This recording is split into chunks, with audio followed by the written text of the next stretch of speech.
Hey everybody, it's Master Gallengeist here, bringing you my review for Thor issue 2. And this was another great issue. It just really kept it going in Niflheim, and I'm glad that we're taking so much time in the Land of the Dead, because there's just so much potential there. So we start off, and we see someone kind of narrating about how good it feels to feel the things around hell and the land of the dead, being like, alright, this person's familiar with it. We find out that they are imprisoned on this train, and that they're talking to their brother who is with them in there as well. This, of course, is annoying the flame goblins who are their guards, and they threaten to sew their mouths shut with hot embers. And of course, the other one tells their brother to be calm about the invaders and that we're back home. It's like, okay. We switch over and we see that Thor is then talking with Balder, and it's really good to have Balder back in it again, because he's always one of my favorite characters whenever he's brought into a Thor story. He's just a really kindly brother, and he's usually the kind of one to calm Thor down on certain matters, and just be that kind of voice of reason sometimes. So it's cool to see him back into the fray. I kind of wished at some point that we would get a little bit more of him, like, running hell and see how he's doing there, because in the past, Thor had given leadership of Asgard to Balder, so I really would have been interested to see how running hell would have been different for him.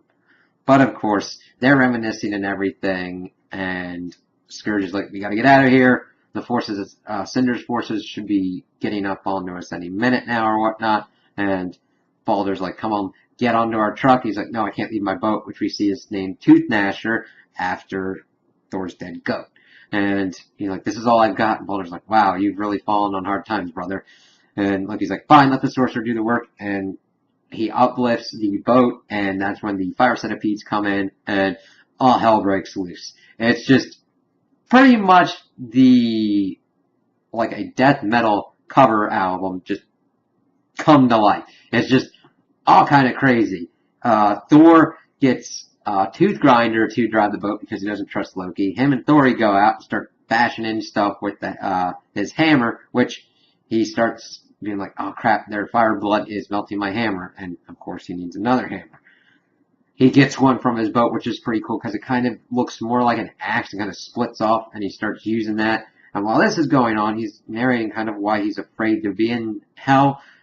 It's because it reminds him of his younger and more inexperienced days, kind of like battle-thirsty days, and that he now kind of views that time in his life like, he's like, that was my own damn self that he's kind of like fighting against. But this time he's here for a war, and then he's trying to fight to end that war. Of course, he's doing some badass stuff with his new axe, his new hammer. But out of nowhere, we see this blast, and we see that it's Karnilla, the Queen of the Norns, with a bazooka on a motorcycle. I was like, holy crap, that's pretty freaking awesome. And then we see Thor's other brother, Tyr, pop up, riding a dinosaur, too. Which, of course, Thor goes, ooh, dinosaur. Want to marry Thor? It's like crazy at one point. But Karnilla informs them that the informant that they were following to this secret meeting with Cinder, they lost track of, so they don't know what's going on. Cut to said meeting, and we see that Cinder is meeting with all these people on the realms who are pretty big chieftains in Niflheim. We see the dragon Nidhogg, Brun of the Desir, Blackbone of the Draugr, Gartum of Murderers, the Spiders of Hell, and Lady Allmore of the Land of Pleasures. And Cinder is essentially just trying to be like, listen, I know that we are kind of opposites. Muspelheim is of fire, Niflheim is of frost, but that's where these first elements merge. And when those elements merge together, miracles can happen. But of course, Lady Allmore is having none of this and just being like, listen, you're talking of miracles. We know you're just talking about slavery and pretty much trying to get the other chieftains to figure out not to trust her. Which is, of course, where Cinder goes, screw you, and sets her on fire.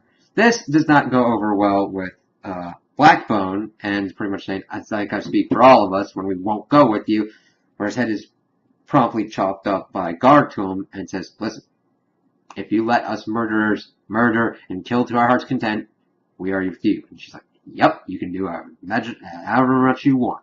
And she then gets his support and asks about anybody else. Cut back to Thor and Balder and all the Odins. It's all the Odinsons pretty much together. We'd seen Tyr giving Thor this like big bear crushing hug before, and they're just trying to figure out what to do. Like, yeah, that's a pretty big thing. If she gets them on her side, it's not going to look good. Balder knows that Blackbone won't turn against him, but if she's able to get the rest of them together, this is a very bad thing to go for the War of the Realms. Because that means that Niflheim has pretty much the biggest concentration of soldiers. If that goes Malkuth's way, and also if he's able to figure out how to make sure that his undead army keeps replenishing itself, because that's a pretty dangerous thing. That's almost like having a zombie army. You then have the dead of Niflheim killing others. You can then almost immediately incorporate those dead people into your army. That's a very dangerous game to play and something that they need to stop. Balder's already kind of thinking of things and wants the Enherjar of Valhalla, the warriors of Valhalla, and they don't know exactly where it is. This is where kind of Carnella tells Balder to stop because she doesn't trust Loki. Thor gives assurances that Loki is his responsibility. If it goes sideways, he will claim his brother's head himself. And Loki's like, thank you, brother. And this is when Tyr brings up their information that they have gotten about a train carrying a super weapon. Of course, Scourge is like, hey, that sounds like something really awesome that'll go on top of our truck. Let's do this. So they set off. Loki, of course, is trying to warn Thor that he should not trust Tyr that much because his loyalty would be to the dead now instead of the living. Granted, that's kind of prudent advice from Loki, but of course Thor has to consider the source. We then see that this train, which is also kind of sentient and kind of talking and singing its own song, is coming in, and Thor is using one of his other hammers, his bomb hammer, to blow it up. Well, not blow up the train, but blow up the tracks so that the train crashes in the Yold. And this is similar to the River Styx, and the rest of the, like most of the gods dive in to get whatever out of the train. And this is problematic because it's venomous, and similar to the River Styx, it's got bad repercussions that can occur.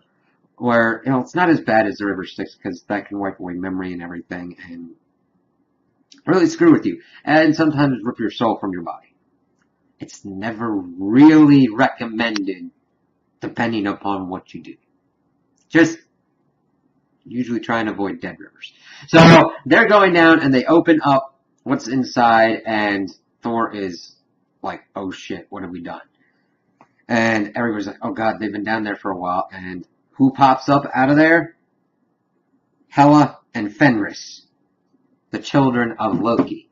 And Fenris has Thor in his mouth, like, oh god, but helping him. And this is pretty big. We haven't seen Hela and Fenris around for a while. And Fenris is usually associated with Ragnarok, which also is Balder and Loki. Because to start off, Ragnarok is usually Loki murdering Balder. So I kind of like these elements kind of coming together and everything. And it'll be interesting to see what Hela's game plan is. I don't remember exactly the last time that Hela had been used, so I don't know what her views are going to be on the Asgardian, but her being broken out is probably going to endear a little bit to her, but she'll probably want control of Hel back, and that's going to be an interesting struggle because at the moment, Balder is the king of Hel. So we'll have to see if she wants him subordinate to her, if to appease both parties, have them marry each other, which would also introduce other problems because Balder and Carnella are lovers, and I don't think either of them would truly want that.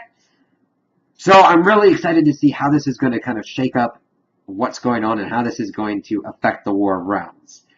So those are my opinions on the issue. Tell me what you guys think in the comments below.